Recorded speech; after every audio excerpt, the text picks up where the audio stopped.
సామాన్యుడు కూడా సివిల్స్ సాధించవచ్చు అని నిరూపించాడు ఓ యువకుడు. ర్యాంక్ కూడా ఆల్ ఇండియా ర్యాంక్లో 587. ఆయన పేరు రామారెడ్డిపేట రజనీకాంత్ కామారెడ్డి.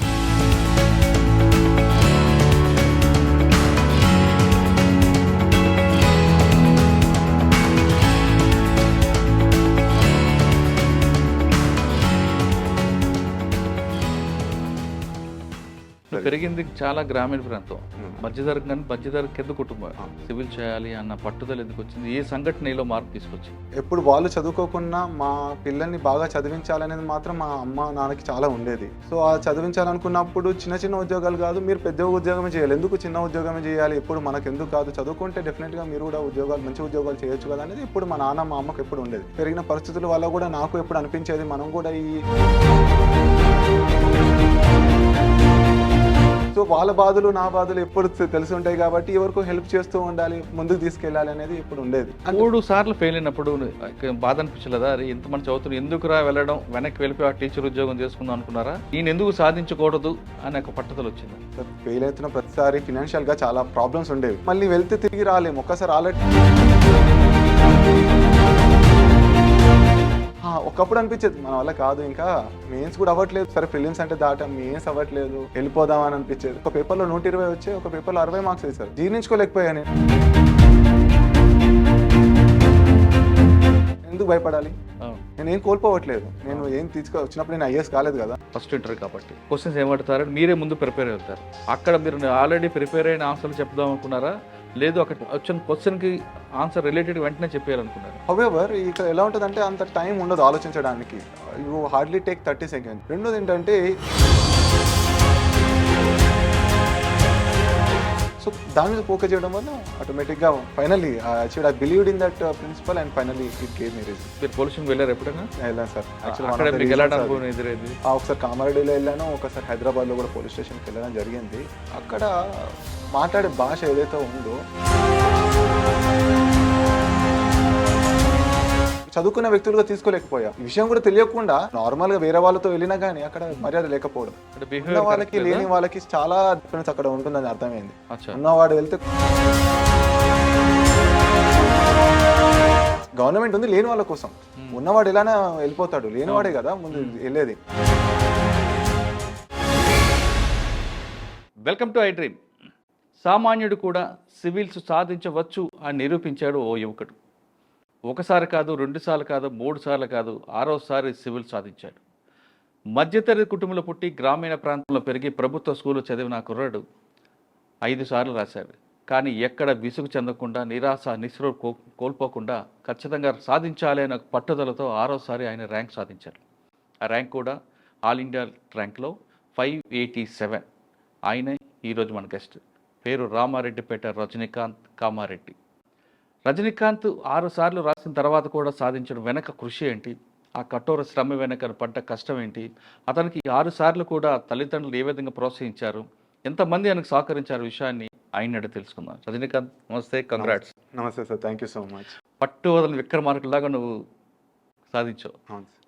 చాలా చాలా చాలా గ్రేట్. ఎందుకంటే 1, 2, 3 సార్లు అయిన తర్వాత చాలామంది ఇంకా డిప్రెషన్లకు వెళ్ళడం, లేదా మనకు రాదు, మనతో చేత కాదు అనే ఒక సెక్టర్ పబ్లిక్ ఆ విధంగా ఆలోచిస్తుంటారు.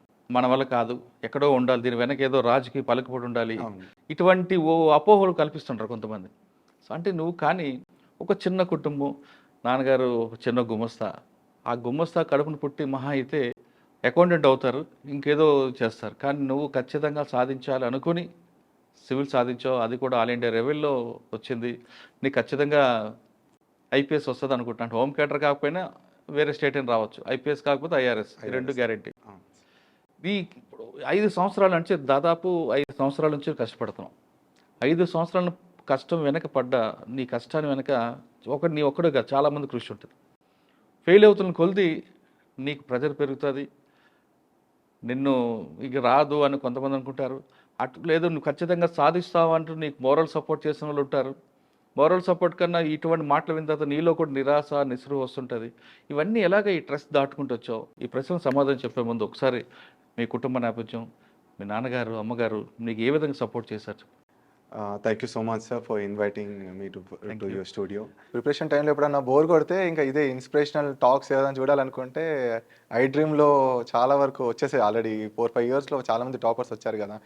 సో అది చూసినప్పుడల్లా అనిపించేది అన్నమాట, ఏదో ఒక రోజు ఐ డ్రీమ్లో మనం కూడా వెళ్ళాలి. సో యూపీఎస్సీతో పాటు ఇది కూడా ఐ డ్రీమ్ కూడా ఒక డ్రీమ్గా అయిపోయింది అన్నమాట మాకు.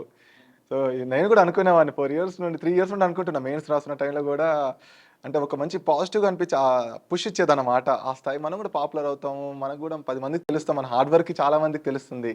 ఇప్పుడు చేసే హార్డ్ వర్క్ జనరల్ ఎవరికి తెలియదు. నేను 6 సంవత్సరాలు చేశాననేది నేను చెప్పుకుంటే తప్ప నా ఫ్యామిలీ మెంబర్స్కి ఎవరికో తెలుస్తుంది. బట్ ఈ ఐ డ్రీమ్ ఇట్లాంటి వీడియోస్ ద్వారా చాలా మందికి తెలియడం వల్ల మాకు హ్యాపీనెస్, మా ఒక కష్టాన్ని గుర్తించినట్టు ఉంటుంది, అప్రిషియేషన్ వస్తుంది, చాలా మందికి ఇన్స్పిరేషనల్గా ఉంటుంది. క్రైమ్ డైరీస్ మా ఫ్లాట్లో 2-3 చూస్తారన్నమాట. మీ క్రైమ్ డైరీస్ చాలాసార్లు వచ్చేది. చాలామందిని నక్సలైట్స్ ఎవరైతే ఉన్నారో వాళ్ళు ఎక్స్ నక్సలైట్స్ వాళ్ళందరినీ మీరు చేయడం కానీ, లేదా ఇంకోటి క్రిమినల్స్ ఎవరైతే విమెన్ కూడా, ఎస్పెషల్లీ విమెన్ కూడా కొంతమంది ఉన్నట్టున్నారు. నేను అప్పుడప్పుడు చూసేవాడిని, మా ఫ్రెండ్స్ ఇంకా బాగా చూసేవాళ్ళు అన్నమాట. అక్కడ ఢిల్లీలో కూడా చూసేవారు అన్నమాట. ఐ డ్రీమ్ చాలా పాపులర్ అయిపోయింది అలా. సార్ మాది ఆర్గొండ విలేజ్, కామారెడ్డి డిస్ట్రిక్ట్లో ఉంది. మా ఫాదర్ వచ్చేసి ఆర్ సిద్ధిరాములు, మా మదర్ పేరు ఆర్ పద్మ. మా ఫాదర్ 8th వరకు చదువుకున్నారు. సో చదివిక రాకపోవడము, తర్వాత చిన్న కుటుంబం, అంటే చిన్న బిలో మిడిల్ క్లాస్ అని చెప్పవచ్చు. సో ఫినాన్షియల్ ప్రాబ్లమ్స్ వల్ల తను చిన్న పనులు చేయాల్సి వచ్చింది. మొదట్లో గుమస్తాగా వెళ్ళి 50 రూపాయలకు పని చేసేవారు. ఎవరు? నాన్నగారు. తర్వాత మళ్ళీ డ్రైవర్గా చేశారు. ఒక 10 సంవత్సరాలు డ్రైవర్గా చేస్తూ తర్వాత మళ్ళీ ప్లంబింగ్ నేర్చుకున్నారు, ప్లంబర్గా చేసుకున్నారు. సో ప్లంబర్గా నేర్చుకున్న తర్వాత కొన్ని సంవత్సరాలకి మళ్ళీ కాంట్రాక్ట్లు తీసుకోవడం, ఒక 4 పెట్టుకొని పని చేయించడం. తర్వాత మళ్ళీ బిల్డింగ్లు కాంట్రాక్ట్లు తీసుకోవడం, బిల్డింగ్ కట్టించడం. మీరు ఎంతమంది? మేము 2. మీరు? నేను, మా అన్నయ్య ఉన్నారు. ఆయన ఏం చేస్తారు? మా అన్నయ్య ఇంటర్మీడియట్ వరకు చదువుకున్నారు. తర్వాత తెలంగాణ ఉద్యమంలో అప్పుడు 2008-9 టైంలో ఉద్యమంలో బాగా ఆసక్తి చెంది ఉద్యమంలో వెళ్ళిపోయి ఇంకా చదువు ఆపేశారు. సో ఇంకా ఉద్యమంలోనే ఉంటూ చిన్న పనులు చేసుకుంటూ ఉన్నాడు. ఇంకా అమ్మ కూడా చదువుకోలేదు. సో బీడీలు చేసేది, మా దగ్గర బీడీలు ఎక్కువ చేస్తారు. ఏ పని లేకపోతే బీడీల వరకు ఎప్పుడు ఉంటుంది అక్కడ. సో బీడీలు చేసుకుంటూ ఇంకా మమ్మల్ని చదివిస్తూ ఉన్నారు. మా నాన్న చిన్న పనులు చేసుకుంటూ ఇంకా అలా. పెరిగింది చాలా గ్రామీణ ప్రాంతం, మధ్యతరగతి కింద కుటుంబం. అసలు ఆలోచన ఎందుకు వచ్చింది మనకి సివిల్ చేయాలి అన్న పట్టుదల ఎందుకు వచ్చింది? ఏ సంఘటన నీలో మార్పు తీసుకొచ్చింది? ఒకటైతే ఎప్పుడు వాళ్ళు చదువుకోకుండా మా పిల్లల్ని బాగా చదివించాలనేది మాత్రం మా అమ్మ నాన్నకి చాలా ఉండేది. సో ఆ చదివించాలనుకున్నప్పుడు చిన్న ఉద్యోగాలు కాదు, మీరు పెద్ద ఉద్యోగమే చేయాలి, ఎందుకు చిన్న ఉద్యోగమే చేయాలి, ఎప్పుడు మనకు ఎందుకు కాదు, చదువుకుంటే డెఫినెట్గా మీరు కూడా మంచి ఉద్యోగాలు చేయొచ్చు కదా అనేది ఎప్పుడు మా నాన్న మా అమ్మకు ఎప్పుడు ఉండేది. సో అది ఒకటి. రెండోది ఏంటంటే పెరిగిన పరిస్థితుల వల్ల కూడా నాకు ఎప్పుడు అనిపించేది, మనం కూడా ఈ పవర్టీ నుండి ఎప్పుడైనా సరే మనం ఇంకా మంచి పై స్థాయికి వెళ్ళాలి, ఇంకా చిన్న ఉద్యోగాలు కాదు, మంచిగా చదువుకుందాం. నేను చదువులో కూడా కొంచెం పర్లేదు, బాగానే చదివేవాడిని. సో అనిపించింది ఇంకా మంచి ఉద్యోగమే, మంచి ఎగ్జామ్స్ రాద్దాం, ఎందుకు చిన్న ఉద్యోగాలు రాయాలి, ప్రయత్నిద్దాం, పెద్దదానికి రాకపోతే చిన్నదానికి వెళ్దాం అనుకున్నాను. సో ఆ విధంగా. మూడోది ఏంటంటే సోషల్ సర్వీస్ చేయాలనేది ఎప్పుడు చిన్నప్పటి నుంచి ఉండేదన్నమాట. నాలాంటి వాళ్ళు ఎంతోమంది, నేను వాళ్ళతోనే పెరిగే వాళ్ళం కదా, మన ఆ ఏ క్లాస్లో ఆ బ్యాచే ఉండేది కదా, మనకైతే 8th క్లాస్ వాళ్ళైతే తిరిగేవాళ్ళు కాదు. సో వాళ్ళ బాధలు నా బాధలు ఎప్పుడు తెలిసి ఉంటాయి కాబట్టి ఎవరికో హెల్ప్ చేస్తూ ఉండాలి, ముందుకు తీసుకెళ్ళాలి అనేది ఎప్పుడు ఉండేది. దానివల్ల పెరిగిన ఏరియా కామారెడ్డి కానీ, ఆర్మూరు, ఇవన్నీ మెదక్లో ఇదంతా కూడా కొంచెం భావజాల ప్రభావం ఉంటుంది. ఇప్పుడు పడలేదా నీ మీద? అంటే అది ఎప్పుడు ఉన్నది, అలానే ఉండేది కొంచెం. మళ్ళీ తర్వాత ఇంటర్మీడియట్ అనేది నేను ఏపీఆర్జేసీలో చేశాను, నాగార్జున సాగర్. తర్వాత డిగ్రీ వచ్చేసి ఢిల్లీ యూనివర్సిటీలో చేయడం. తర్వాత ఫ్రెండ్స్ మళ్ళీ ఆంధ్ర వీళ్ళందరూ ఉండేవాళ్ళు పక్కన. ఆ విధంగా ఇంటర్మీడియట్ ఎక్కడ? ఏపీఆర్జేసీ నాగార్జున సాగర్లో చదివాను. అక్కడికి ఎందుకు వచ్చావు? యాక్చువల్గా అప్పుడు ఎంట్రన్స్ రాసాము, అది గవర్నమెంట్ చాలా మంచిగా, నారాయణ చైతన్య అందరు అనేవాళ్ళు. నాకు 10th లో 553 మార్క్స్ వచ్చాయి. రాగానే ఇంజనీరింగ్ చేయించేద్దామని అందరికీ ఉన్న విషయమే కదా, అందరు ఇంజనీర్ చేస్తున్నారంటే, నేను మా నాన్నగారు కూడా ఇంజనీరింగ్ వెళ్ళిపో అంటే, లేదు నాకు సిఈసి తీసుకోవాలని ఉంది, ఎందుకంటే సిఈసిలో సోషల్ బ్యాక్గ్రౌండ్ అయితే ఎగ్జామ్స్కి బాగా హెల్ప్ అవుతుంది, సివిక్స్, ఎకనామిక్స్, కామర్స్ ఇట్లాంటి సబ్జెక్టుల వల్ల మనకి ఎగ్జామ్స్కి బాగా హెల్ప్ అవుద్ది. నేను ఎలా అయినా నాకు ఇంజనీరింగ్ చేయాలని, నాకు ఇంజనీరింగ్ కావాలి, డాక్టర్ కావాలని ఎప్పుడు లేదు. సో ఇటువైపే వద్దాం అనుకున్న, ఆఫీసర్ గవర్నమెంట్లో చేయాలని అది ఉండేది. దానివల్ల నేను సిఈసి అన్నిటికీ ఏపీఆర్జేసీ గవర్నమెంట్ కాలేజ్లో బాగా చెప్తారు అన్నప్పుడు ఎంట్రన్స్ రాశాను. అప్పుడు 3వ ర్యాంక్ వచ్చింది 2011. ఆ తర్వాత అక్కడ జాయిన్ అయ్యి తర్వాత మళ్ళీ నెక్స్ట్ యూనివర్సిటీలో చేయాలన్నది ఉండేది. ఎందుకంటే ఆర్ట్స్కి యూనివర్సిటీ అయితే చాలా మంచి ఎడ్యుకేషన్ ఉంటుంది. ఆ. ఇంజనీర్స్కి ఎట్లయితే ఐఐటి ఎన్ఐటీస్ ఉంటాయో ఇంకా మన ఆర్ట్స్ వైపు సెంట్రల్ యూనివర్సిటీస్ ఏవైతే ఉన్నాయో అందులో చేద్దాం అనుకున్నాను. అప్పుడు ఢిల్లీ యూనివర్సిటీలో అప్లై చేసుకున్నాను, వచ్చింది. అక్కడ బిఏ చేశారు? హిస్టరీ చేశాను. ఢిల్లీ బిఏ హిస్టరీ ఆనర్స్ చేశాను. అచ్చా, అసలు సైన్స్ బ్యాక్గ్రౌండ్ మీకు లేదు. లేదు మరి ఇటువైపు ఎలాగొచ్చారు? యాక్చువల్ అది ఇప్పుడు ఈ ఎగ్జామ్లో మోస్ట్లీ మీకు జనరల్ నాలెడ్జ్తోనే ఎక్కువ ఉంది. History, polity, economy, geography, only some to an extent science and technology, environment ఇవి ఉంటాయి. మిగతా అంతా ఎథిక్స్ కానీ ఇవన్నీ కూడా ఆర్ట్స్ వైపే కదా. అదొక added advantage. But only in CSAT, ఏదైతే సీసాట్ ఉందో అందులో బాగా మ్యాథ్స్ రావాలి. అచ్చా. మ్యాథ్స్ అనేది బాగా అక్కడ డిఫికల్టీ అనిపించేది. ఒకసారి అందులో ఫెయిల్ అయ్యాను, ఒక 2 సార్లు ఫెయిల్ అయ్యాను, కానీ 4 సార్లు పాస్ అయ్యాను అందులో సీసాట్లో. కష్టపడ్డాను ఎందుకంటే ఆర్ట్స్ కదా. కానీ సాధారణంగా చాలా మందికి ఆర్ట్స్ గ్రూప్లో ఉన్న వాళ్ళకి మనం దీన్ని సూట్ కావని ఒక ముద్ర ఉంది. అవునండి. అంటే మొదట్లో ఒకప్పట్లో మాత్రం ఆర్ట్స్ వాళ్ళు బాగా చదువుకునే వాళ్ళు, తర్వాత ఈ ఇంజనీరింగ్ స్టూడెంట్స్ బాగా క్లియర్ చేయడం వల్ల ఈ ఆర్ట్స్ వాళ్ళకి చాలా అనిపించింది, అరే ఎన్ఐటి ఐఐటి వాళ్ళు చేస్తున్నారు, మనం ఈ డిగ్రీ కాలేజీలో చదువుకొని ఎలా చేస్తాం, చిన్న చిన్న గవర్నమెంట్ స్కూల్లో కాలేజీలో చదువుకుంటే కష్టం అనుకునే వాళ్ళు. కానీ నేను ఎప్పుడు అది మైండ్లో పెట్టుకోలేదు. ఎవరైనా సాధించవచ్చు అనేది మాత్రం నా మైండ్లో ఎప్పుడూ ఉంది. అలానే ప్రయత్నిస్తూ ఉన్నాను. ఎన్ని ఫెయిల్యూర్ వచ్చినా ప్రయత్నిద్దాం. ఇంకోటి, నా ఫెయిల్యూర్ ఎప్పుడు అంత చాలా దూరంగా లేదు, దగ్గరలోనే పోతుంది. సో దగ్గర సరే, సివిల్స్ రాయాలని ఆలోచన ఎక్కడ ఎవరు తీసుకొచ్చారు మీకు? అంటే మన సొంత ఊరు నుంచి ప్రారంభమైన ఆలోచన? అంటే చిన్నప్పుడు ఒక ఆఫీసర్ కావాలనేది ఉంది. ఆఫీసర్ అంటే ఇంకా సివిల్ సర్వీసెస్. ఇంకోటి పేపర్లు చదివాను చిన్నప్పటి నుండి. అందులో డిస్ట్రిక్ట్ కలెక్టర్, ఎస్పీలే ఎక్కువ మనకు కనిపిస్తూ ఉంటారు కదా. సో అలా చదవడం కూడా ఇంకా ఇదే ఉద్యోగం. అంటే ఈ వీళ్ళు ఇది కావాలంటే ఏం చేయాలి, సివిల్స్ చేయాలి. డిస్ట్రిక్ట్ కలెక్టరో ఎస్పీఓ కావాలంటే సో అనుకున్నప్పుడు సివిల్స్ అప్పుడు అర్థమైంది. డిగ్రీ ఫస్ట్ ఇయర్ ఆ టైంలో అర్థమైంది. అప్పటి నుంచి మొదలుపెట్టాను స్లోగా. కానీ అప్పుడు మధ్యలో మళ్ళీ డివేట్ అయ్యాను. డిగ్రీ అయిపోగానే ఒక టీచర్గా చేశాను 2 సంవత్సరాలు ఇక్కడ హైదరాబాద్లో. తర్వాత 18 నుండి స్టార్ట్ చేశారు. 2018లో స్టార్ట్ చేసి 2018 ఫస్ట్ అటెంప్ట్లో ప్రిలిమ్స్లో కాలేదు, కొట్టింది. సెకండ్ పోయింది, థర్డ్ పోయింది, తర్వాత ఫోర్త్. ఎందుకు 3 సార్లు ఫెయిల్ అయినప్పుడు బాధ అనిపించలేదా? అరే ఇంతమంది చదువుతున్నా ఎందుకురా వెళ్ళడం, వెనక్కి వెళ్ళిపోయి ఆ టీచర్ ఉద్యోగం చేసుకుందాం అనుకున్నారా? లేదు ఖచ్చితంగా సాధించాలి, నేను ఎందుకు సాధించకూడదు అని ఒక పట్టుదల వచ్చిందా? సార్ ఫెయిల్ అవుతున్న ప్రతిసారి ఫినాన్షియల్గా చాలా ప్రాబ్లమ్స్ ఉండేవి. ఫెయిల్ అయిన ప్రతిసారి ఎక్కడొక్కడ మళ్ళీ టీచింగ్ చేసుకుందామా అన్నట్టు వెళ్దాం అనుకున్న థాట్ వచ్చేది.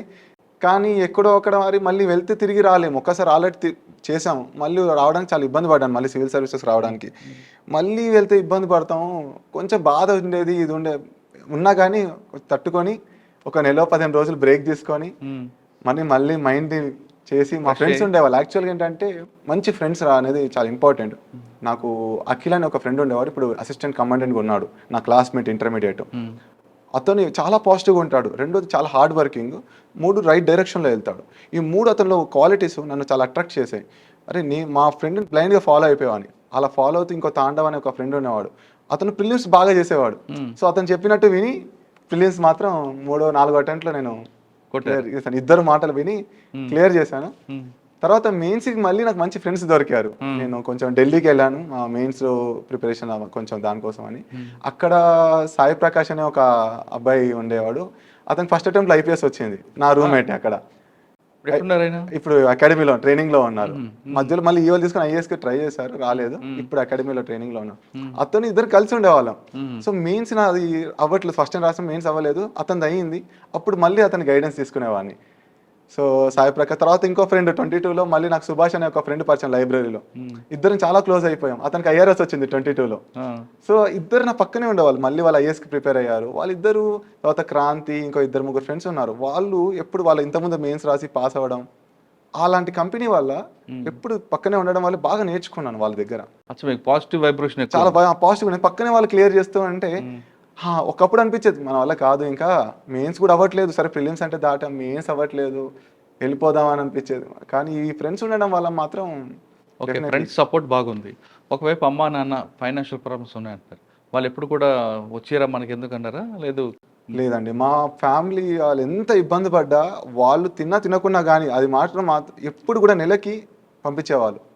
ఒక 2 రోజులు 3 రోజులు నెలకి అటు ఇటు అయినా కానీ చాలా వరకు నాకు ఎప్పుడు కూడా ఫినాన్షియల్గా ప్రిపరేషన్, నువ్వు చదువు, నువ్వు అవుతుంది అనేది వాళ్ళు నమ్మారు, నేను నమ్మాను. నేను వాళ్ళకు పాజిటివ్గా చెప్తూనే ఉన్నాను, అవుతుంది, దగ్గరలోనే పోతుంది, ఎక్కువ దూరం లేదు మనకు, కొన్ని మార్కులు 5-10 మార్కులతో పోతుంది, అవుతుంది అన్న నమ్మకం వాళ్ళకు ఉండేది, నాకు ఉంది. 5 సార్లు అయిపోయింది, 6వ సారి రాశారు. ఆరోసారి కూడా ఒకవేళ ఫెయిల్ అయితే మీరు ఏం చేద్దాం అనుకున్నారు? స్టేట్ మన తెలంగాణ స్టేట్ అప్పుడే గ్రూప్ 1 మళ్ళీ అవును. పెట్టడం జరిగింది కదా, అది మంచి ఒక ఊరటగా అనిపించింది. ఓకే, ఇది పోతే సరే ఆల్ ఇండియా సర్వీస్ ప్లాన్ రాకుండా బి ఉంది రెడీగా. ప్లాన్ బిలో గ్రూప్ 1 సర్వీస్ అయితే మన స్టేట్లో మళ్ళీ సరే ఏదైనా ఆఫీసరే కదా, మన స్టేట్లో ఉంటాం, మళ్ళీ మన ప్రజలకి సేవ చేసుకోవచ్చు అనేది మళ్ళీ ఆ ఫీలింగ్ వచ్చింది. కాబట్టి 2 సంవత్సరాలు మళ్ళీ అలా గడిచిపోయింది, ఎందుకంటే ఇది లేకుండా అది ఉందని. మళ్ళీ last 2 attempts 5th 6th attempt అయితే ఉండడం వల్ల ప్రిలిమ్స్ రాసినప్పుడు స్టేట్లో 2 సార్లు జరిగాయి కదా, ప్రిలిమ్స్ అయిపోయేది, మెయిన్స్కు మనకు జరగలేదు కాబట్టి. అచ్చా, సరే ఒకసారి మనం వెనక్కి వెళ్దాం. 2018 నుంచి మీరు 23 వరకు కొట్టారు, 5 years.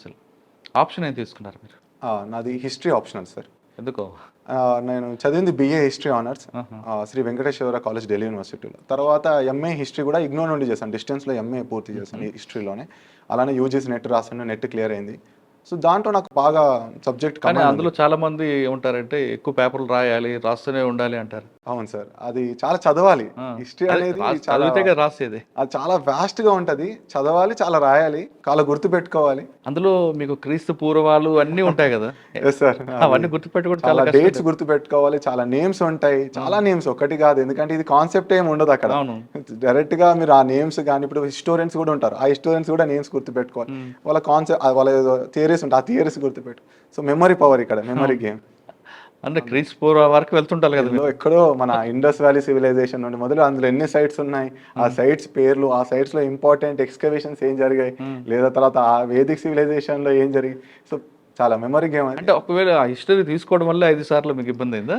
యాక్చువల్లీ సాధారణంగా ఆంథ్రోపాలజీ, సోషియాలజీ తీసుకుంటారు కదా కొంతమంది, పబ్లిక్ అడ్మినిస్ట్రేషన్ కొంచెం ఈజీగా. అది అడ్వాంటేజ్, నాకు డిసడ్వాంటేజ్ రెండు జరిగింది సార్. ఎలా? ప్రిలిమ్స్ లో బాగా అడ్వాంటేజ్ సార్ అది, ఎందుకంటే హిస్టరీ నుండి 20 క్వశ్చన్లు వస్తాయి. హిస్టరీ చదవడం వల్ల ఒక 18-17 క్వశ్చన్లు పెట్టేవాడిని ఈజీగా. సో అక్కడే మనకు 50 క్వశ్చన్లు వస్తే మనకు సరిపోద్ది, నాకు 17 క్వశ్చన్లు హిస్టరీలో సరిపోయి. సో ఎకానమీ, పాలిటీ, జాగ్రఫీ ఒకవేళ 3-4 సబ్జెక్ట్స్ చదివి కొంచెం కొంచెం వచ్చినా సరిపోద్ది నాకు. సో అలా ప్రిలిమ్స్ కొంచెం అడ్వాంటేజ్ అయ్యేది, ఓన్లీ సీసాట్ కొంచెం అలా అయ్యేది. కానీ తర్వాత మళ్ళీ మెయిన్స్కి వచ్చేసరికి స్కోరింగ్ తగ్గిపోతుంది. మెయిన్స్లో హిస్టరీ ఆప్షన్లో ఎక్కువ మార్కులు రావట్లేదు. ఈసారి కూడా నాకు ప్రాబ్లం, ఫస్ట్ టైం రాసినప్పుడు ఒక పేపర్లో నాకు 60 వచ్చాయి, ఒక పేపర్లో 120 వచ్చాయి, ఒక పేపర్లో 60 మార్క్స్ వేశారు.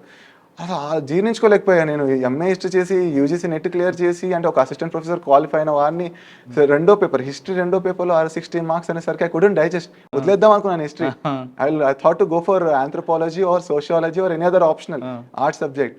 But again I thought like ఒక్కసారి కదా మెయిన్స్ ఇచ్చాం, రెండోసారి మెయిన్స్ ఇద్దాం, చలో ఒక్కసారి తప్పు జరిగిందంటూ, మన తప్పు ఉందో వాళ్ళ తప్పు ఉందో తెలియదు. నెక్స్ట్ టైం రాశాను, బాగా అంటే డీసెంట్గా వచ్చాను, not top. I scored 135 and 130 marks. The same paper I scored 130. ఎక్కడైతే 60 తీసుకున్నానో అక్కడే 130 తెచ్చుకున్నాను. So I was in the good. మంచి మెయిన్స్ ఒక 3 మార్క్స్తో మిస్ అయింది ఆ టైంలో. మీరు MA హిస్టరీ చేశారు, తర్వాత దీంట్లో అదే ఆప్షన్ తీసుకున్నారు కదా, బుక్స్ ఏం చదివారు అసలు? ఫస్ట్లో అయితే NCERTs ఉంటాయి కదా, ఆ NCERTsని న్యూ NCERTs అంటాం, ఆ న్యూ NCERTs బాగా చదువుకున్నాను. తర్వాత ఏంటంటే కొన్ని స్టాండర్డ్ బుక్స్ హిస్టరీ ఆప్షనల్లో మా గ్రాడ్యుయేషన్ టైంలో ఏవైతే చదువుకున్నానో మళ్ళీ ఒకసారి రివిజన్ చేసుకున్నాను. దాంతోపాటు MA ఇగ్నో బుక్స్ ఉంటాయి, MA హిస్టరీ ఇగ్నో బుక్స్, అవి చాలా బాగుంటాయి యాక్చువల్గా. అక్కడ నుండి కూడా క్వశ్చన్స్ వచ్చే అవకాశాలు ఉంటాయి ఇగ్నో నోట్స్ నుండి. సో ఆ 3. తర్వాత సెల్ఫ్ స్టడీ హిస్టరీ అని ఒక ఇన్స్టిట్యూట్ ఉంది, ఆన్లైన్ ఇన్స్టిట్యూట్, అందులో వాళ్ళ నోట్స్ ఉంటాయి, ఆ నోట్స్ కూడా. సో 4-5 సోర్సెస్ని చదివి వాటి నోట్స్ చేసుకున్నాను. అచ్చా, అంటే మొత్తం 5th అటెంప్ట్లో కొట్టారు, 6th అటెంప్ట్లో వచ్చింది, లాస్ట్ అటెంప్ట్లో. ఇప్పుడు కొంచెం గాలి పీల్చుకున్నారా? చాలా. ఒకసారి ఒక నెత్తి మీద చాలా పెద్ద బండ, ఇన్ని రోజులు మోస్తున్న బండ ఒక్కసారి తీసేస్తే ఇలా ఇంత ఫ్రీగా ఉంటాం, అలా ఉంది. ఓకే. ఇంటర్వ్యూలో నాకు డైరెక్ట్ ఫస్ట్ ఇంటర్వ్యూ ఇందులో. బట్ నేను ఇంటర్వ్యూ తీసుకున్నారా? మాక్ చాలా ఇచ్చాను, ఢిల్లీలోనే ఇచ్చాను. నేను ఢిల్లీలోనే ఉన్నాను ప్రిపరేషన్ లాస్ట్ 2 years నుండి. అక్కడ ఒక 15 ఇన్స్టిట్యూట్స్లో ఇచ్చాను, ఇంక్లూడింగ్ వాజీరావు రెడ్డి కానీ, చహల్ అని, ఫోరం అని, ఒక మంచి మంచి ఇన్స్టిట్యూట్లో ఇచ్చాను. తీసుకున్న తర్వాత ఫస్ట్ ఇంటర్వ్యూకి వెళ్ళారు. ఫస్ట్ ఇంటర్వ్యూ ఇక్కడ. అక్కడ మీ ఫీలింగ్స్ ఏంటండి? ఎందుకంటే చాలా మంది లైన్లో ఉంటారు, చాలా మంది కొంచెం లేట్ అయితే బాగుండు, ఫస్ట్ మనం వెళ్ళకూడదు అనుకుంటారు. యాక్చువల్లీ ఏంటంటే వాళ్ళే డిసైడ్ చేస్తారు ఎప్పుడు వెళ్ళాలి ఏంటి అని, వాళ్ళు చెప్పినట్టు వినాలి. యాక్చువల్లీ ఏంటంటే నాది 2వ నంబరే, ఫస్ట్ అతను వెళ్ళిపోయారు, 2వ నంబరే 10 అవుతుంది, 10:30కి నాకు వచ్చేస్తుంది నాది. సో 10:30కి వచ్చేసి నన్ను తీసుకెళ్ళిపోయారు. మార్నింగ్ 9కి వెళ్ళాం, 1 hour అంతా పేపర్ వర్క్ జరుగుతుంది లోపల. 10కి ఇంకా ఆల్రెడీ ఇంకా చెమటలు పడుతూ ఉండే, తూర్చుకునే టైం ఇవ్వలేదు. వాళ్ళు వచ్చేసారు, ఫస్ట్ అటెంప్ట్ తీసుకెళ్తే నాకు సెకండ్ నేనే కాబట్టి టెన్షన్ స్టార్ట్ అయిపోయింది. కానీ అక్కడ పక్కన నలుగురు ఉంటే ఏదో మాట్లాడుతూ కొంచెం డివేట్ అయ్యాను. రాగానే ఇంకా తీసుకెళ్తూ ఉంటే మధ్యలో చెమటలు పడుతూ ఉన్నాయి. ఏం జరుగుతుంది? ఇంకా లాస్ట్ అటెంప్ట్ ఏదో ఒకటి గట్టిగా చేయాలి. బట్ నా ఫ్రెండ్స్ ఒకటే చెప్పారు, you are not going to lose anything. నువ్వు ఏం కోల్పోవట్లేదు అక్కడ. And whatever will do, you will gain. నువ్వు ఏం చేసినా నీకు ఒకటి గెయిన్ ఉంది కదా, లాస్ లేదు అనేది బాగా మంచి ఒక లైన్ పంపించారు నా ఫ్రెండ్స్. అది దృష్టిలో పెట్టుకున్నా. I'm not going to lose anything. నేను ఎందుకు భయపడాలి? నేను ఏం కోల్పోవట్లేదు. నేను ఏం వచ్చినప్పుడు నేను ఐఏఎస్ కాలేదు కదా, ఐఏఎస్ కోసం వెళ్తున్నా. వస్తే నాకు వస్తున్నట్టే, లేదు కదా. ఎందుకు భయం అనేది ఉండేది. ధైర్యం చెప్తూ మళ్ళీ బయట కూర్చోబెట్టారు. ఒక 15 minutes లోపల ఇంటర్వ్యూ ఇంకా కాలేదు, 15 minutes బయట కూర్చోబెట్టారు. అప్పుడు ఇంకా నెర్వస్ స్టార్ట్ అయ్యి తొందరగా వెళ్ళిపోయింటే బాగుండేది అనిపించింది. ఫైనల్ పిలిచారు. ఒక 5 minutes అయితే నర్వస్నెస్ ఉండేది. మీరు లోపలికి వెళ్ళగానే మీకున్న నర్వస్నెస్ తగ్గించడానికి, మీలో టెన్షన్ తగ్గించడానికి చైర్మన్ గారు, బోర్డు మెంబర్స్ ఒక చిన్న జోక్ వేయడం చేస్తుంటారు. ఏం చేస్తారు? నాకేం చేయలేదు సార్. ఎలాగానే కూర్చోబెట్టి, okay Rajinikanth, you have worked as a teacher, tell me the challenges అన్నాడు. సార్ నేను ఇంకా కొంచెం సేపు కూర్చోడానికి కూడా టైం లేదు, 2 minutes రిలాక్స్ అనుకునే మనలో అనుకుంటున్నాను. But immediately have to answer the question కదా. సో ఇంకా ఆ క్వశ్చన్ అయ్యేంత వరకు కొంచెం నర్వస్నెస్. ఆ క్వశ్చన్ అయిపోగానే ఇంకా స్టాప్. ఎందుకంటే అలర్ట్ అయ్యాను. అలర్ట్ అయ్యి ఇంకా I was started focusing on questions. So వాళ్ళు ఏం అడుగుతున్నారు, నేను ఏం చెప్తున్నాను మీద ఫోకస్ చేస్తాను. సాధారణంగా ఆ వాతావరణం కొంచెం భయంగా, మీరు ఫస్ట్ చెప్తే వెళ్ళినప్పుడు ఫస్ట్ ఇంటర్వ్యూ కాబట్టి క్వశ్చన్స్ ఏమడుతారని మీరే ముందు ప్రిపేర్ వెళ్తారు. అక్కడ వెళ్ళిన తర్వాత రిటర్న్ వేరే విధంగా వచ్చింది అనుకోండి, అక్కడ మీరు ఆల్రెడీ ప్రిపేర్ అయిన ఆన్సర్లు చెప్దాం అనుకున్నారా, లేదు అక్కడ చెప్పగా వచ్చిన క్వశ్చన్కి ఆన్సర్ రిలేటెడ్ వెంటనే చెప్పేయాలనుకున్నారా? మాక్ ఇచ్చినప్పుడు కొన్ని క్వశ్చన్స్ అయితే మనకు తగులుతుంటాయి, ఎందుకంటే వాళ్ళు కూడా డాఫ్ నుండి అడుగుతుంటారు కాబట్టి కొన్ని క్వశ్చన్స్ వచ్చాయి. హౌఎవర్ ఇక్కడ ఎలా ఉంటుందంటే అంత టైం ఉండదు ఆలోచించడానికి. You hardly take 30 seconds, 20 or 30 seconds తీసుకొని. రెండోది ఏంటంటే కొన్ని క్వశ్చన్స్ వాళ్ళు ట్విస్ట్ చేసి అడగవచ్చు. కొంచెం ఆ మూమెంట్లో కూడా మనకు వాళ్ళు ఏం అడుగుతున్నారు, మన రిసీవింగ్ మోడ్లో మనం డిఫరెంట్గా మైండ్ ఉంటుంది కదా, మనం తీసుకునేది వేరేగా ఉండొచ్చు. బట్ ఆన్సర్స్ చాలా డైరెక్ట్గానే వచ్చేసాయి. ఏది ప్రిపేర్ అయిన ఆన్సర్స్ అయితే ఎక్కువ రాలేదు. అంత అంటే ప్రిపేర్ మోస్ట్లీ ప్రొఫెషనల్గా అయిపోయిందండి. ఎక్కడ కూడా నార్మల్గా జోక్ కానీ అలాంటి నా కేసులో జరగలేదు. మేబీ అదర్స్ కేసులో జరగవచ్చు. కొన్నిసార్లు వాళ్ళు చెప్పే ఆన్సర్ బట్టి బుల్షిట్ అంటూ చైర్మన్ గారిని ఎవరని అలాంటి నాది చాలా ప్రొఫెషనల్గా జరిగింది. ఆల్మోస్ట్ నా అకాడమిక్ బ్యాక్గ్రౌండ్ హిస్టరీ నుండి వచ్చాయి. తెలంగాణ గురించి అడిగారు. నేను టీచింగ్ చేసాను, టీచింగ్ నుండి క్వశ్చన్స్ వచ్చాయి. ఎకనామీ బ్యాక్ కొంచెం ఉండేది, సో ఎకనామీ అడిగారు. అలాగే. ఓకే, ఎంతసేపు అయింది ఇంటర్వ్యూ? 30 minutes జరిగింది. 30 minutes. అప్పుడు మీకు బయటికి రాగానే అనిపించిందా? వచ్చేటప్పుడు నవ్వుకుంటూ వచ్చానండి. ఎందుకంటే లాస్ట్లో ఒక క్వశ్చన్ అడిగారు, జపాన్ ఎందుకు ఇండస్ట్రీస్లో ప్రోగ్రెస్ అవుతుంది, ఇండియా ఎందుకు ఇంకా ఇండస్ట్రియల్ లెవెల్, మన సర్వీస్ సెక్టర్ ఎక్కువ ఉంటుంది కదా, మన దగ్గర సర్వీస్ ఉంది కానీ ఇండస్ట్రీ ఎందుకు రావట్లేదు అనగానే నేను అన్నాను, సార్ చాలా కొంచెం ఎక్కువ హార్డ్ వర్క్ చేస్తున్నారు, నిద్ర కూడా పోవట్లేదు. నేను చాలాసార్లు మెట్రోలో వెళ్తూ ఉంటే వాళ్ళు నిద్రపోతూ ఉంటారు మెట్రోలో కూడా అనగానే, చైర్మన్ అవును నేను కూడా చూసాను ఈ మధ్య యూట్యూబ్లో వచ్చిందంటే నవ్వుతున్నాం ఆ టైంలో లాస్ట్లో. అంటే కొంచెం అలా ఫన్నీగా. ఎవరు నిద్రపోవట్లేదు అక్కడ? వాళ్ళు ఆల్మోస్ట్ 10 to 12 hours వర్క్ మీద ఎక్కువ ప్రెషర్ పెట్టడం వల్ల వాళ్ళు నిద్ర కూడా చాలా తగ్గిపోయింది వాళ్ళకు. సో వాళ్ళు స్లీప్ కూడా ఆల్మోస్ట్ వాళ్ళు ట్రావెలింగ్లో నిద్రలో ఉంటున్నారు. వాళ్ళు 4 hours 5 hours స్లీప్లో ఉంటున్నారు అక్కడ, నాకు తెలిసిన ఇన్ఫర్మేషన్. సో అది నేను కొంచెం ఆ విధంగా రియల్ లైఫ్ ఎగ్జాంపుల్స్ అంటే నాకు గుర్తొచ్చింది ఆ టైంలో. సో అలా చెప్పగానే సార్ కూడా నేను కూడా చూసానని వాళ్ళ కొలీగ్తో చెప్తున్నా. అక్కడ సార్ వేరే వాళ్ళు ఉంటే వాళ్ళతో అవునవును నేను చాలాసార్లు చూసానండి యూట్యూబ్లో వస్తుంటాయి వీడియోస్లో అన్నాను. అప్పుడు నవ్వుకుంటా ఇంకా okay Rajinikanth interview is over అనగానే నవ్వుకుంటే బయటకు వచ్చాను. అమ్మాయి అట్లీస్ట్ వెళ్ళినప్పుడు కొంచెం నెర్వస్నెస్ ఉన్నా బయటకు వచ్చేటప్పుడు పాజిటివ్ అయింది. ఆల్మోస్ట్ అన్ని క్వశ్చన్స్ బాగానే చెప్పాను అనిపించింది. బాగానే చెప్పాను. అది బయట రాగానే ఆనందాన్ని ఎవరు షేర్ చేస్తారు? అమ్మా నాన్నకి చేశారా, ఫ్రెండ్స్కి చేశారా? ఫస్ట్ మా పేరెంట్స్కి అయిపోయి ఇంటర్వ్యూ అయింది. అక్కడ వాళ్ళు వచ్చారు, యాక్చువల్గా ఇంటర్వ్యూ కోసం రమ్మని చెప్పాను, వచ్చారు. వాళ్ళు వేరే దగ్గర ఉంటే వచ్చేసేయండి ఇంక ఇంటర్వ్యూ కాగానే. నెక్స్ట్ మా ఫ్రెండ్ సుభాష్ కాల్ చేశాను, తర్వాత సాయి ప్రకాష్ వీళ్ళు ఉన్నారు కదా, అఖిల్, నా ఫ్రెండ్స్ ఎవరైతే కన్సిస్టెంట్గా ఉన్నారో వాళ్ళకి కాల్ చేసాం. వెంటనే 2 minutes మాట్లాడాను. ఇంటర్వ్యూ అయింది, బాగా జరిగింది, డీసెంట్ జరిగింది అనుకున్నాను. మార్క్స్ కూడా డీసెంట్గా వచ్చాయి. ఓకే, వెళ్ళే ముందు కానీ లేదా పరీక్ష రాస్తున్నప్పుడు కానీ 5 సంవత్సరాల జర్నీలో మీరు ఏమన్నా దేవుడిని నమ్మారా, లేదు అంతా నా కష్టం ఏదో వెళ్తుంది అనుకున్నారా? లేదు సార్, నేను డెస్టినీ నేను నమ్ముతాను. ఆల్రెడీ ఆ కర్మ సిద్ధాంతం మనకు ఆల్రెడీ రాసి పెట్టింటే వస్తుంది అనేది నేను ఎప్పుడు నమ్ముతూనే ఉంటాను. అవెవర్ మళ్ళీ ఆ భగవద్గీతలో ఉంటుంది, మన కృషిని నమ్ముకోవాలి, ఫలితాన్ని కాదన్నట్టు. నేను ఎప్పుడు కూడా వర్క్నే బిలీవ్ చేస్తాను. రిజల్ట్ ఎన్ని ఫెయిల్స్, అదే మేజర్ రీజన్ ఏంటంటే రిజల్ట్ని ఎప్పుడు నేను బాధ కలిగిస్తుంది కానీ నేను దాన్ని కన్సిడర్ చేయలేదు. సో వర్క్ మీద ఫోకస్ చేస్తున్నాను. నా వర్క్ ఏంటి, వీక్నెసెస్ ఏమున్నాయి, ఎందుకు నేను ఫెయిల్ అవుతున్నా, సో దాని మీద ఫోకస్ చేయడం వల్ల ఆటోమేటిక్గా finally I believed in that principle and finally it gave me reason. అంటే కర్మ సిద్ధాంతం నమ్ముతారు మీరు? కొంచెం నమ్ముతాను. కొంచెం అంటే కొంచెం అంటే ఇక్కడ వరకు నాకు నా లైఫ్లో జరుగుతున్న ఇన్సిడెంట్ ప్రకారం అయితే ఆ విధంగా ఉందనిపించింది. భగవద్గీతలో ఏదైతే మనము కృషి చేయండి ఫలితాన్ని ఆశించకూడదు అనే దాన్ని చాలా స్ట్రాంగ్గా బిలీవ్ చేస్తాను. ఎందుకంటే దానివల్ల మీరు ఫలితాన్ని ముందే ఆశిస్తే బాధ ఎక్కువ వస్తుంది. అప్పట్లో నాకు అనిపిస్తుంది ఆ ఫిలాసఫీలో మేజర్ రీజన్ ఏంటంటే మీరు ఆనందంగా ఉండడానికి ఎలా బ్రతకాలో నేర్పించారు వాళ్ళు. సో ఆనందంగా ఉండాలంటే మీరు రిజల్ట్ని చూడకండి, మీరు పని మీద ఫోకస్ చేయండి. మీరు పని మీద ఫోకస్ చేస్తే అక్కడ ఏమైతే వీక్నెసెస్ ఉంటాయో వాటి మీద ఎక్కువ మళ్ళీ కన్సిడర్ చేయొచ్చు, ఫోకస్ చేయొచ్చు. మీరు రిజల్ట్ మీద ఆలోచిస్తే నువ్వు చేసేది బాగానే చేస్తున్నావు అనుకుంటావు ఎప్పుడు కూడా. అది నేను ఎప్పుడు నమ్మలేదు. నా వీక్నెసెస్ ఉన్నాయని మాత్రం బిలీవ్ చేస్తాను. అచ్చా, మనం కష్టపడాలి, ఫలితం ఎలాగొస్తుందో అనుభవించాలి. అది ఎలా ఫలితం గురించి మనం కష్టపడకూడదు. ఫలితము ఎందుకు రావట్లేదో ఆలోచించడానికి వర్క్ మీద ఫోకస్ చేసుకోవాలి. నేను వర్క్ మీద ఫోకస్ చేస్తాను ప్రతిసారి. మొత్తానికి రిజల్ట్ వచ్చింది. అవును సార్. 587 తెలియగానే ఏమనిపించింది ఆ ఫీలింగ్స్? సార్ ఆనంద వాసన అంటాం కదా, అసలు కళ్ళల్లో చాలా తిరుగుతున్నాయి. రెండోది మా పేరెంట్స్కి వెంటనే షేర్ చేయాలనిపించింది. ఎందుకంటే 6 years నేను ఎంత కష్టపడ్డానో నాకంటే ఎక్కువ కష్టం మా పేరెంట్స్ పడ్డారు సార్. అది మాత్రం నేను చూడగలుగుతాను. మదరు బీడీలు చేసేది, వద్దనే వాడిని. ఇంకా రెండు చేతులు ఇంట్లో నడుస్తేనే బాగుంటుంది, ఈ ఒక్కరు నడవదు. కానీ ఇంకా మా మమ్మీకి చదువు రాకపోవడం వల్ల అదొక్కటే పని వచ్చేది అనమాట. తను నేను ఎప్పుడు ప్రిపరేషన్ టైంలో కూడా చెప్పేవాడిని, కానీ నేను ఏదో చేసి డబ్బులు వస్తే మనకు తర్వాత నాకు ఇది కాకుండా ఏదో ఒక ఉద్యోగం వస్తుంది, బాగానే వస్తావు, కొన్ని రోజులు నువ్వు మానేసి అని కూడా వినేది కాదు. సో ఫస్ట్ మా అమ్మకి చెప్పాలి, మా నాన్నకి చెప్పాలనిపించింది. మా నాన్న కూడా అంతే, ఏదో ఒకటి చేయాలి, పని చేయాలి, డబ్బులు రావాలంటే అన్నట్టు ఉండేవాళ్ళు. కాబట్టి వెంటనే చెప్పేసా, నాన్న అయిపోయింది నాన్న, మీ కొడుకు ఆఫీసర్ అయ్యాడు ఫైనల్లీ, మీరు ఇంకా రిలాక్స్ అవ్వండి, అస్సలు బాధ అనేది ఇంకా టెన్షన్ పెట్టుకో, లైఫ్ లో టెన్షన్ పెట్టుకోండి అని చెప్పాను. థ్యాంక్ యూ చెప్తున్నా, నాకు చాలా థ్యాంక్ యూ చెప్తున్నా. థ్యాంక్ యూ నాన్న, నువ్వు చాలా కష్టపడ్డావు. So it was so emotional moment sir. అప్పుడెక్కడున్నారు మీరు? నేను ఢిల్లీలో ఉన్నాను సార్. ఇక్కడికి వచ్చినప్పటికి నేను వెంటనే వచ్చేసాను సార్. ఇంకా ఫ్లైట్ ఎంత అయింది, ఇంకా ఫ్లైట్ డబ్బులు అడిగి మా ఫ్రెండ్ని, అరే డబ్బులు ఏదో నేను ఇంటికి వెళ్ళాలని చెప్పేసి 10,000 అడిగి ఇంటికి వచ్చేసాను. రాగానే సార్ ఇంకా వాళ్ళు చూసి ఏడ్ చేశారు సార్ మా మదర్. ఇంకా అంతా వీడు ఇంత కష్టపడ్డాడు, వీడు మాత్రం అసలు వదలట్లేదు ఇది కానీ. సో మమ్మీ నన్ను ఎక్కువ అప్రిషియేట్ చేస్తుంది అన్నమాట, నీ కష్టం వల్ల నువ్వు అయ్యావు.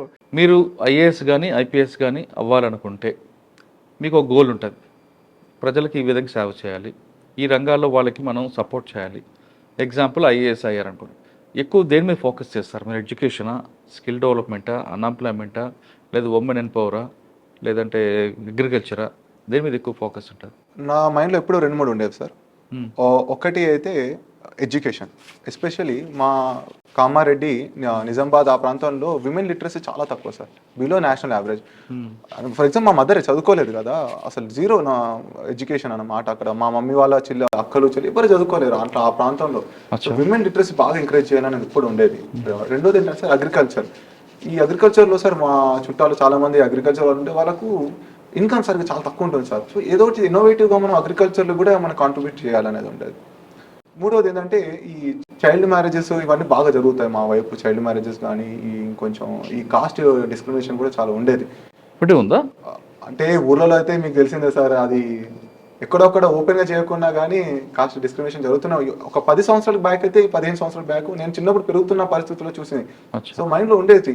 సో మనం అందరం ఈ ఎకనామికల్గా వాళ్ళని అప్లిఫ్ట్ చేయాలి, ఇంకా ఎకనామికల్గా ఎవరైతే ఉన్నారో బ్యాక్వర్డ్ కాస్ట్ కానీ అందరినీ మనం మంచిగా ముందుకు తీసుకెళ్ళి అందరూ మనం అన్ని కాస్ట్ ఈక్వల్ అయిపోయేటట్టు ఉండాలనేది ఈ 3-4 ఉండేవి మైండ్లో.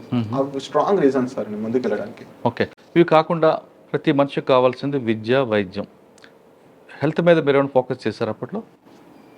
హెల్త్ కూడా అంటే గవర్నమెంట్ హాస్పిటల్స్ని బాగా ఎంకరేజ్ చేయాలని ఉండేది. ఎందుకంటే ప్రైవేట్ హాస్పిటల్లో సార్ ఇప్పుడు ఒక ఎంఆర్ఐ స్కాన్ తీయాలంటే నాకు సొంతగా నేను చూస్తుంది ఏంటంటే 10,000 రూపాయలు ఒక స్కాన్ తీయాలంటే.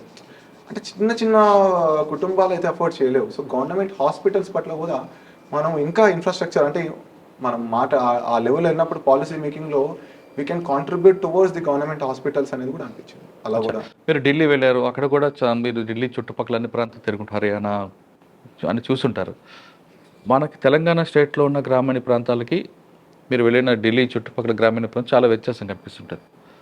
అంటే కమర్షియల్ దీంట్లో కానీ లేదా చదువులో కానీ ఇంట్లో అటువంటి కల్చర్ని, అటువంటి కమర్షియల్ క్రాప్స్ని మన ప్రాంతంలో పరిచయం చేయాలి, ఖచ్చితంగా మన కలెక్టర్ అయితే చేయాలని ఏమైనా మీరు పెట్టుకున్నారా? అవును సార్, నేను లాస్ట్ 2 అటెంప్ట్స్ మెయిన్స్ రాసేటప్పుడు బాగా చదువుకునే వాళ్ళం. ఈ అగ్రికల్చర్ అనే సబ్జెక్ట్ మీద కూడా చాలా నా దగ్గర ఉండేది.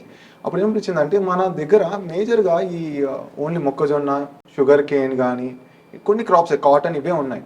బట్ రీసెంట్ టైమ్స్లో మనకు హార్టికల్చర్ క్రాప్స్, ఈ గ్రీన్ మన ఏంటంటే కొత్త కొత్త పద్ధతులు వచ్చాయి కదా, ఇన్నోవేటివ్ టెక్నిక్స్ వల్ల మనం ఫ్రూట్స్ కానీ, ఇప్పుడు డ్రాగన్ ఫ్రూట్ ఉండండి, ఇప్పుడు సెమీ ఆరిడ్ రీజియన్లో డ్రాగన్ ఫ్రూట్ బాగా వస్తుంది, వాటర్ మెలన్ కానీ, ఫ్రూట్స్ కానీ, నెక్స్ట్ పామ్ ఆయిల్ ట్రీస్ ఉన్నాయి. ఆ పామ్ ఆయిల్ ట్రీస్ కూడా మనకి సెమీ ఆరిడ్ రీజన్ ఈ తెలంగాణ మా లాంటి ప్రాంతాల్లో పండే అవకాశం ఉంటుంది. నేను అనుకున్నాను ఇవి కూడా అగ్రికల్చర్లో ఇలాంటి తీసుకురావాలి. ఇవి ఏంటంటే రెమ్యునరేటివ్ క్రాప్స్ కదా, కొంచెం టైం టేకింగ్, బట్ బెటర్గా మీకు ప్రైజెస్ వస్తాయి. మిగతా వాటికి ప్రైజెస్ తక్కువ, వీటికి మాత్రం ఎప్పుడు ప్రైజెస్ ఉంటాయి. సో ఇన్కమ్ లెవెల్స్ పెంచవచ్చు అనేది ఉద్దేశం ఉంది. అదొకటి. నెక్స్ట్ మీరు చుట్టుపక్కల మీరు పంజాబ్, హర్యానా అటువైపు వెళ్తే చండీగఢ్, ఒక రైతు అంటే చాలా రిచ్ పీపుల్ కనిపిస్తారు. మన దగ్గరకు వస్తే రైతు అనగానే ఇంకా పేదరికం కనిపిస్తుంటుంది. అటువంటి కల్చర్, అటువంటి మన దగ్గర రైతు కూడా అదే విధంగా తలెత్తుకొని కార్లో, బెంచ్ కార్లో తిరిగే విధంగా ప్లాన్ చేయాలని ఉందా? అదే సార్, అది కావాలంటే మనం కమర్షియలైజేషన్ ఆఫ్ క్రాప్స్ కావాలి. ఇప్పుడు సస్టైనబుల్ మనం మాత్రమే ఉన్నాం అంటే కేవలం పండించిన దాంట్లో మనకు వాళ్ళ కుటుంబాలు, కొన్ని కుటుంబాలకు సరిపోయేంతనే ఉంది. ఎక్కువ కమర్షియలైజేషన్ ఈ మధ్య మనకు రీసెంట్గా తెలంగాణ వచ్చాక కొంచెం బెటర్ అయింది. హౌవెవర్ ఈ క్రాప్స్ కేవలం మనకు 3-4 క్రాప్స్ ఏవైతే అవి కాకుండా మిగతా ఏదైతే హార్టికల్చర్ కానీ, బ్యాంబూ ట్రీస్ కానీ, మనకు ఈ సెరికల్చర్ కానీ, ఇప్పుడు చాలా డిఫరెంట్ ఏదైతే ఉన్నాయో అవన్నీ కూడా మనం ఈ ప్రాంతంలో చాలా తక్కువ మా దాంట్లో. వీటి ద్వారానే మనం అట్లా పంజాబ్ రైతుల్లాగా కావాలంటే డిఫరెంట్గా చేయాలి. అంటే ఇట్లాంటి కొత్త పద్ధతులు కానీ, డ్రిప్ మన ఇరిగేషన్ తక్కువ కదా, మన దగ్గర కెనాల్ లేదు. అక్కడంటే కెనాల్స్ ఉన్నాయి, వాటర్ ఫుల్గా వస్తుంటాయి. మన దగ్గర ఈ డ్రిప్ ఇట్లాంటి ఎంకరేజ్ చేయాలి. సో మైక్రో ఇరిగేషన్ లాంటి ఏదైతే ఉన్నాయో. సాధారణంగా చాలా మంది ఏమనుకుంటారంటే డెవలప్మెంట్ అంటే రోడ్లు వేసాం, లైట్లు వేసాం అనుకుంటారు. అదే డెవలప్మెంట్ కాదు అన్నది మీలాంటి వాళ్ళకి తెలుసు, ఇక్కడ అమ్మాయికి తెలియదు. ప్రతి మనిషి యొక్క తలసరి ఆదాయం పెంచడానికి ఒక కొత్త జనరేషన్ ఆఫీసర్గా మీ దగ్గర ఎలాంటి ప్లాన్ ఉంది?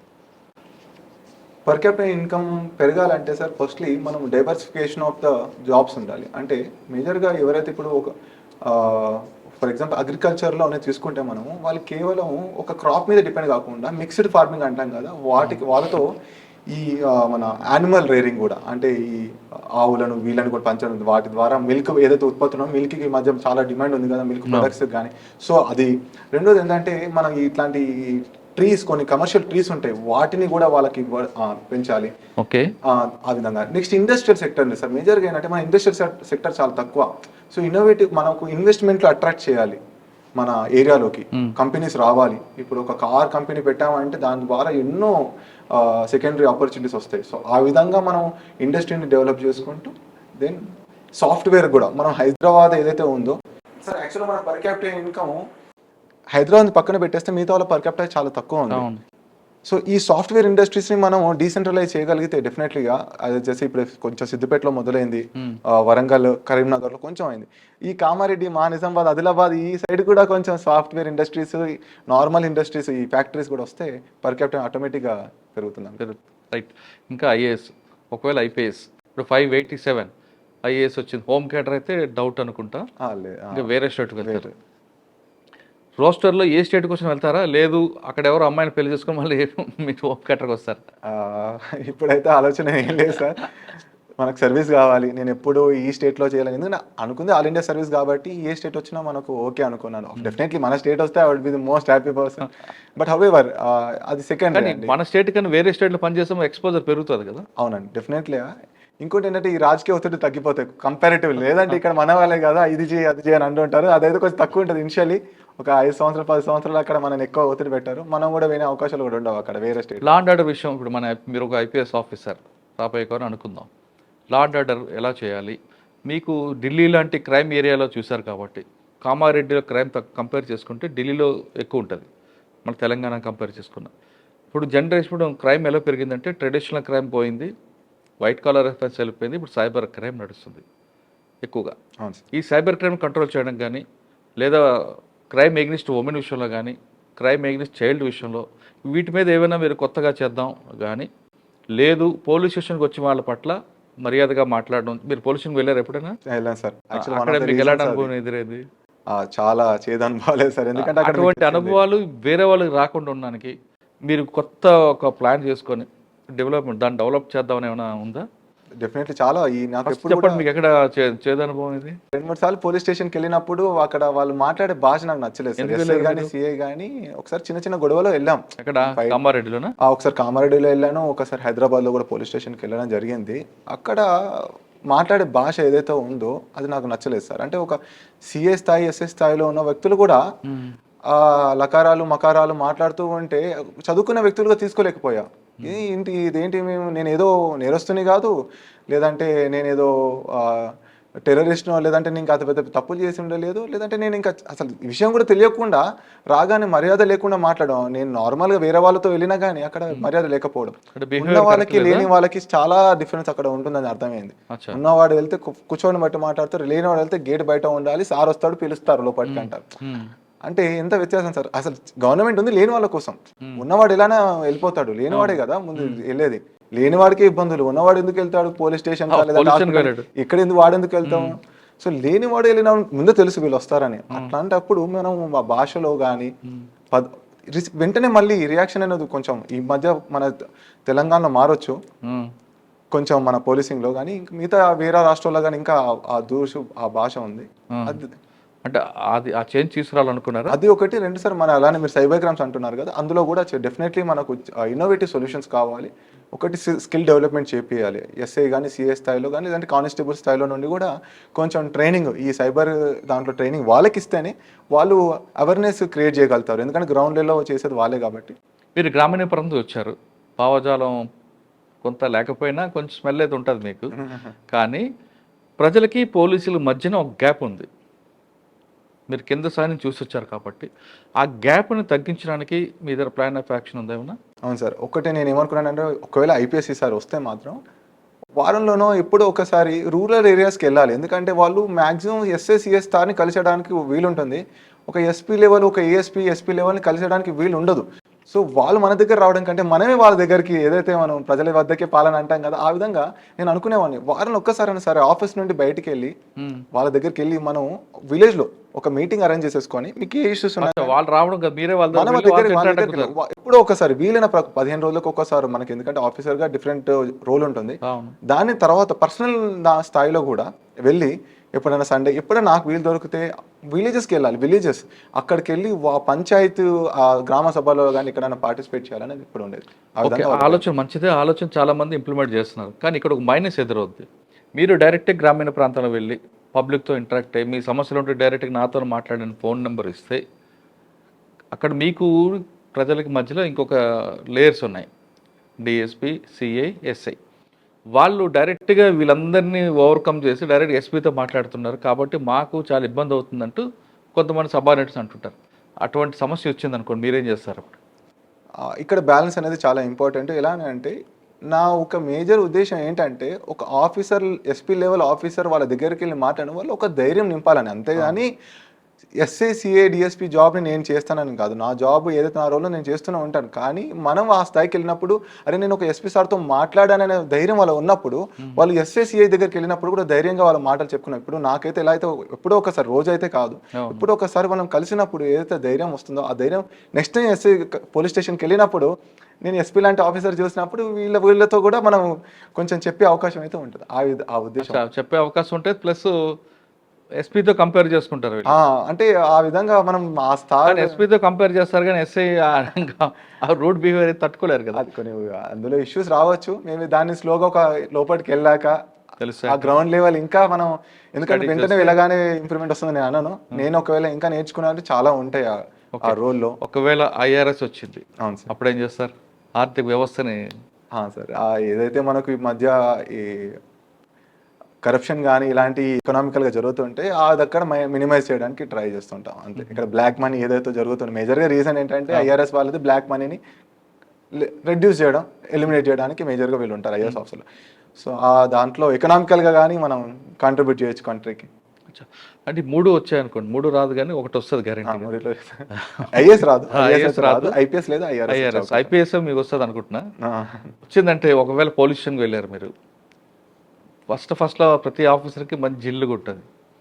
ఆ టైంలో ఎవరైనా కనబడితే, ఒక ఏదో అమ్మాయి విషయంలో కానీ ఇంకొక విషయంలో కనబడితే వాళ్ళని కూర్చోపెట్టి ఆ విషయం షార్ట్ అవుట్ చేస్తారా, లేదు మీలో ఉన్న టెంపర్మెంట్ బయటకు వచ్చి వాళ్ళని ఇంకో రకంగా రెడీ చేస్తారు? సార్ మేబీ ఫస్ట్ సెకండ్ అటెంప్ట్లో వచ్చి ఉంటే మేబీ ఈ టెంపర్ ఉండదేమో. ఆల్రెడీ ఏజ్ కూడా వచ్చేసింది, అంటే ఆల్రెడీ 28, 29, 30 ఇయర్స్ దగ్గరకు వచ్చాం కాబట్టి మనం ఆ టెంపర్ ఇప్పుడు అన్ని సర్వీస్ అయ్యే లోపు ఆలోచించి 30 నిర్ణయం దాటుతాయి తీసుకుంటారా? కాబట్టి టెంపర్ అనేది తగ్గిపోయింది. అన్ని ఆలోచించి ఇప్పుడు కొంచెం స్టేబుల్గా మెచ్యూర్డ్గా చేస్తూ వెళ్తారు. రూల్ ఆఫ్ లా అని సీనియర్స్ యొక్క మన అడ్వైజర్స్ని అండ్ స్టాండర్డ్ ప్రొసీజర్స్ ఉంటాయి కదా. ఎందుకంటే ఆల్రెడీ ఫ్రెండ్స్ సర్వీస్లో వెళ్తూ ఉండడం వల్ల నాకు వాళ్ళతో ఇంటరాక్షన్ అవ్వడం వల్ల కొంచెం సిస్టమ్ అనేది తెలుసుకుంటూ వచ్చింది లాస్ట్ 2-3 ఇయర్స్లో. బట్ ఆ స్టెబిలిటీ వచ్చింది, మెంటల్ స్టెబిలిటీ కానీ మెచ్యూరిటీ కానీ. నన్ను వెన్ ఐ వాస్ అట్ 21, 22కి మీరు అన్నట్టు ఆ సింగర్ సినిమా చూసినప్పుడు వెళ్ళి ఐపీఎస్ అనగానే అటు వెళ్ళాలని ఉంది. ఇప్పుడు అదేం లేదు, ఆ ఊపు పోయింది. ఇప్పుడు నార్మల్గానే చట్టం పని దాన్ని చేసిపోయేలా చేస్తారు. రూల్ ఆఫ్ లా ఎప్పుడు మెయింటైన్ చేయాలి. కాన్స్టిట్యూషన్ మాకు ఎప్పుడు అదే, మేము చదువుకునేటప్పుడు కూడా కాన్స్టిట్యూషన్ని రూల్ ఆఫ్ లా అని డిస్క్రిషన్ ఉండకూడదు, డిస్క్రిషన్ తక్కువ ఉండాలి. నేను నా సొంత డిసిషన్ తీసుకోకూడదు, abide by the law, constitution, ఈ 3. సరే, 5 సంవత్సరాలు కష్టపడి ర్యాంక్ కొట్టారు, మరి మీ అమ్మగారికి ఇంటికి కోడలు ఎప్పుడు తీసుకొస్తారు? ఆవిడ కోరుకోటి తీర్చాలి కదా. సార్ అదైతే యాక్చువల్గా ఈ ప్రిపరేషన్ అంత వరకు థాటే లేదు. ఎందుకంటే ఈ జాబ్ లేకుండా ఇవ్వరు, మీకు తెలిసిందే విషయం. ఇంకా ఏం చేస్తున్నావు అంటారు ఇప్పుడు కూడా. అందుకోసం నేను పెళ్లిలోకి వెళ్ళలేదు. మీరు ర్యాంక్ వచ్చింది కాబట్టి సంబంధాలు వరుసగా వస్తుంటాయి. ఇప్పుడైతే ఇంకా రాలేదు సార్. మేబీ ఇంటర్వ్యూ చూసాక ఎవరన్నా వస్తే మాత్రం డెఫినెట్లీ. ఇంకా అమ్మగారు అడుగుతున్నారా చాలా 2 ఇయర్స్ నుండి అడుగుతున్నారు. ఈ ఇయర్ అనుకుంటాను. ఒకవేళ అంటే ఈ సంవత్సరం అమ్మగారిని అత్తగారు చేస్తారు అది వాళ్ళ ఇష్టం సార్, వాళ్ళ చేతిలో ఉంది. They respect me, I respect them. అంటే మీ మనసులో ఎవరు లేరు? అంటే ఉన్న సిచ్యువేషన్స్ దాటిపోయావా?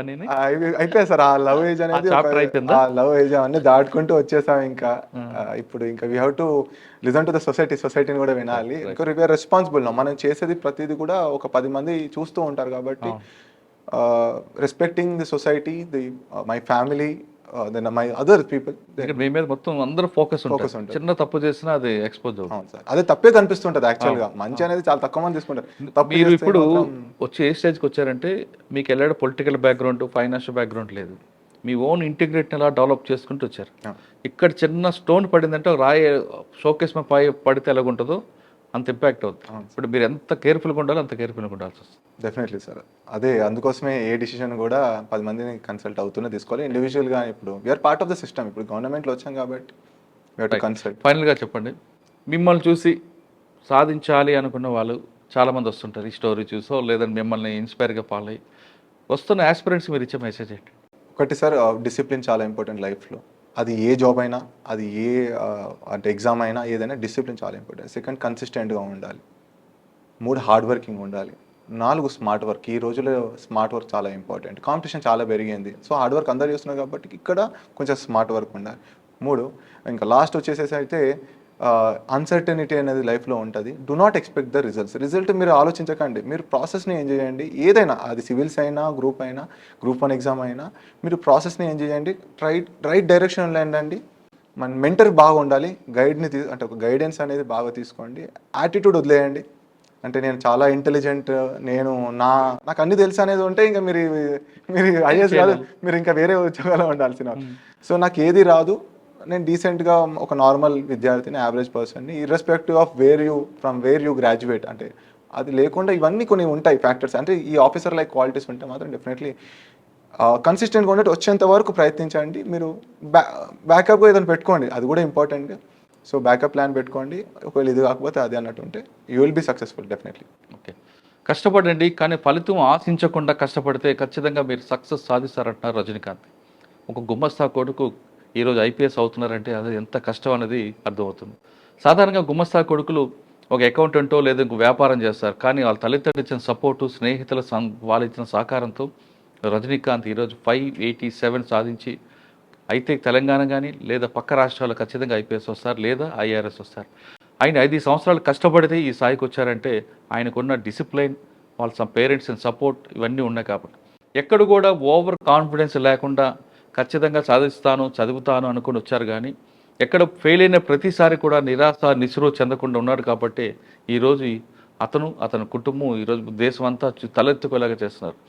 ఒక రైతు కుటుంబంలో పుట్టిన వ్యక్తి కలెక్టర్ అవుతున్నారు, ఒక గుమస్తా కుటుంబంలో పుట్టిన వ్యక్తి ఐపీఎస్ అవుతానంటే ఇటువంటి స్టోరీస్ అన్నీ కూడా మీరు వినండి, వీటిని ఫాలో అవ్వండి. అంతేగాని గాల్లో దీపం పెట్టి దేవుడా నువ్వే దిక్కు అంటే మాత్రం ఏ పని సాధించడంటూ రజనీకాంత్ స్టోరీ ఒక ఇన్స్పైర్ అవుతుంది. ఇది రజనీకాంత్తో ఎక్సలెంట్ గారు. మరో రోజు మరో గెస్ట్తో మళ్ళీ కలుద్దాం. అంతవరకు నమస్తే. Thank you brother. All the best. నువ్వు మంచి పేరు తెచ్చుకోవాలి. ఏ రాష్ట్రంలో ఉన్నా తెలంగాణ కుర్రాడు తుమ్ము లేపాడు అని రావాలి. Definitely sir. Thank you so much.